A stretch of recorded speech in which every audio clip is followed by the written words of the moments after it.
What's going on, guys? My name is Cameron and welcome to the channel. Today I'm actually going to be updating my Live Twin Sprite deck profile. You guys have been asking for it since the ban list has dropped. Sorry for the lack of uploads. I haven't been able to work on many videos as well as play the game entirely. School is just going crazy right now. The only recent event that I was able to play was an OTS championship. I finished 13th, but because it was the old ban list and the new ban list would come in effect on Monday, I didn't think it would be worth posting that deck profile because the list would just be obsolete. So I figured let's just update the list because you guys have been asking for it, and yeah, let's just get right into the deck profile.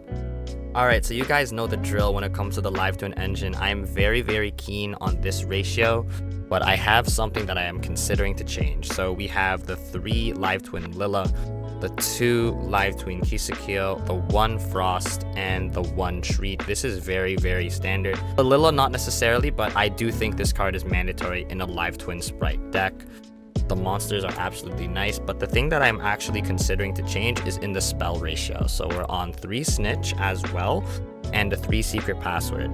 The thing is, my friend John has been telling me, why not cut the secret password for a 3rd Kisakil, right? Because the idea is that you would rather just open a level 2 name instead of having to search it out. Because there are actually some players that would be like, okay, secret password resolves.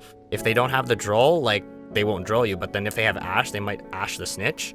And now your entire hand is dead. Like, you could have something like Spright Blue 3 hand traps, or Spright Blue Starter 2 hand traps, and you're forced to play, like, in those instances, you're forced to play pure Spright, or you're forced to, like, just have a dead hand. So that is something to consider. I am, like, considering it. It's just, I am a person that likes to match, and I don't want to look for a 3rd CR Kisakil right now because of school. So there's that, but it's something for you guys to consider if you guys want to try that out. Okay, so moving on to the Sprite cards, you guys know the drill. It is literally the same. 3 blue, 3 jet, 1 red, 1 carrot. This is like all you need. If you guys want to play more red and carrot, honestly, feel free to. It's just, I'm already at 40 cards. And honestly, this ratio has been working for me. And in terms of the spells, it is literally the same. The 2 starter, 1 smashers, and the 1 gamma burst. I don't think double cross is necessary in this deck, and I would be playing 4 starter if starter was at 4, but unfortunately it is not. So that is it for the Sprite cards, and you guys want to see what non-engine I'd be playing, so let's get right into that. In an open format like this, you want to be playing the stuff that's the most generic. So we're starting off with 3 copies of Ash Blossom because this card hits every deck in some sort of capacity, and it hits some decks harder than others, yes, but it just hits everything essentially. And I'm still on the 3 copies of Effect Veiler and the 3 copies of Infinite Impermanence. These are just the most generic. I don't want to necessarily main deck Droll yet in this format because Unchained is the best deck and purely can play around Droll and stuff like that. Like, I don't want to commit to Droll yet just because it is an open format. And these are the most generic ones. Imperm, I think, is like the best hand trap because it doesn't turn on Talents and Thrust, which everyone is on. And Veiler, you can just draw into multiples with your twins, so that's really good. The biggest change with this list is that I'm not playing 15 hand traps. I am on power spells. So 3 copies of Talents. Triple Tactics is kind of looking nice just because everyone is on hand traps. This card is going to be crazy because into the next format, Flu and Tier are going to be going absolutely crazy. Being able to draw 2, look at your opponent's hand, or just steal a monster and just attack for game is really crazy. And because Ariseheart got banned, we are playing the 3 copies of Droplet. This card in the Live Twin deck is absolutely ridiculous. Just being able to, like, normal summon a Kisakil and then just effect, they just negate it, and then you just go chain Droplet, tribute the Kisakil. That is like FTK. It's so good, and then you summon the other twin and then it summons the other one, so it's really cool. It's similar to how Smashers interacts, and I just feel really nice that you can play Droplet in this deck again. This card is going to be seeing such a big resurgence now that Ariseheart is gone, and I'm just happy that I'm able to play this card again. So that is it for the main deck. 40 cards. Let's move on to the extra deck. Alright, so the extra deck. Surprise, we are still playing 2 Kisakil and 2 Lilla, as well as the 1 Trouble Sunny. This is the absolutely perfect ratio if you're going to be playing Live Twin Sprite. I've explained this ratio a bunch of times. You want 2 of the little ones because you run through them and you want a grind game, and then you only need the 1 Trouble Sunny. And for the tech Link 2s, I am on the 1 Lingaribo as well as the 1 Muckracker. These 2 are just nice. Lingaribo is a trap negate that banishes, and Muckracker can revive Trouble Sunny. Very, very cool. And for the XZ monsters, I am on the 2 Gigantic Spright. You still need 2. The 1 Epurely Noir that I've been honestly praising. This card is crazy. It did outgozen for me at the OTS Championship, which is nice. I'm still on the 1 Gin Buster because this card is easy to make, as well as the Zeus package. The 1 Mosquito, 1 Downard, and the 1 Zeus. But yeah, the extra deck is very, very similar, as you can see. The 1 card that I am a little bit iffy on right now is the Mannequin Cat. This card was only in here because of Kashtira being able to summon back a shifter and then just go blue into Jet into starter, punish the Cash player like extremely hard. But because Ariseheart is banned, I don't know if Kashtira will still be seeing play. People have been saying that you can play it as a going second deck, but I don't necessarily think that is going to be a viable option. For now, like, Mannequin Cat is just going to stay in here, but this card can be replaced by something like the Link 2 Nightmare, so Nightmare Phoenix or Cerberus, or even Sky Striker Ace Azalea. That card's also good. But for now, it's just going to be Mannequin Cat.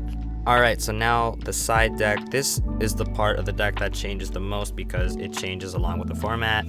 So I did mention that I did not want to main deck Droll and Lockbird, but I am still siding it at the current moment just because this card hits Manadium as well as Infernoble. Shout out to Bistor, by the way. I'm also on 3 DD Crow. Now, DD Crow is honestly like really, really good into next format. So you hit Blue Dog. I forgot the name. I'll just put it on the screen.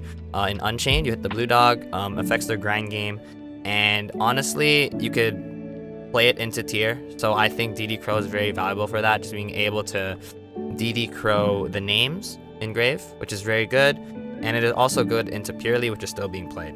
And for the rest of the side deck, I'm still on 3 Cosmic Cyclone. I think that because of the release of the Megatons, people are just trying out Runic. I'm considering to try it out myself. I just think that Runic is just being played more just because Ariseheart is banned, so you're going to be able to get those Runic spells in the graveyard very, very easy. And honestly, this card's also good because trap decks nowadays, like, they all trigger in the graveyard, and especially Unchained, they all float. So you want to be able to banish the cards. And for the going first cards, I'm still on Anti-Spell. This card is just staple in a Sprite deck. Absolutely ridiculous card. I don't know why this card is still legal. And the last going first card I am honestly trying out, I did play this at the OTS, but I never drew it, is Deck Lockdown. So this card is honestly like, it's perma Ash, perma Droll. Your opponent cannot search. Your opponent can only like draw, so they can't excavate. It also turns off Prosperity, which is nice. And they also can't special from deck.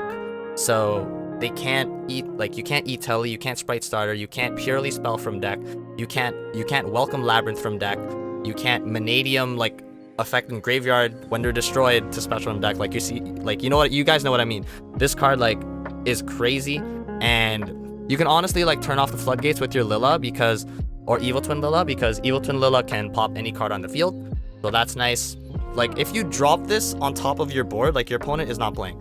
So the idea with these 6 going first cards is that you want to establish your board, which is like 3 to 4 interruptions plus your non-engine, and then you want to establish these, which will turn your opponent's 6 card hand, granted they don't hand trap you, into like a 4 card hand, 3 card hand, and they're basically playing card for card into your interruptions. So that's the idea. I don't want to play Grave of the Super Ancient Organism anymore, just because Kashtira is not one of the best decks. People were teching this in super heavy format when it was a Droll format, but honestly, I don't think you necessarily need to play this in a Droll format. I think this card is just insane. Like, you can still draw cards with your Kisik Heal under this, so that's nice. And worst case, you stall for 2 turns and then you find something, right? So that is it for the side deck. Alright guys, that wraps up everything for this Live Twin Sprite deck profile update post September 2023 ban list. I hope you guys enjoyed or maybe learned something new about the deck if you love this deck like I do. I just love the fact that this deck is able to play whatever tech choices you want, like being able to just find the next big thing that you can play in this deck. Like Droplet coming back is honestly sick. When I found deck lockdown, this card is crazy. If you are playing this deck, not the runic variant, like don't play this card of the runic variant because you won't be able to like runic tip, right? Don't play this in the runic variant, but play this in this variant specifically because you're able to draw cards. This card is really crazy. And DD Crow, be sure to have your set of DD Crow because DD Crow, when the next set comes out, DD Crow is going to be absolutely crazy, and it's already good into this format, to be honest, so just play your DD Crows. And yeah, that should be everything for this deck list. I am planning on posting a Live Twin Runic Sprite variant sometime in the future thanks to the Megaton reprints. And yeah, we'll just see how the format goes. This is a little bit shorter than usual. I can't really explain how cards perform right now because it is just literally a new ban list. So we're gonna have to see how the format develops and if any of these new tech cards stick. And I'll see you guys in the next one. Later, y'all.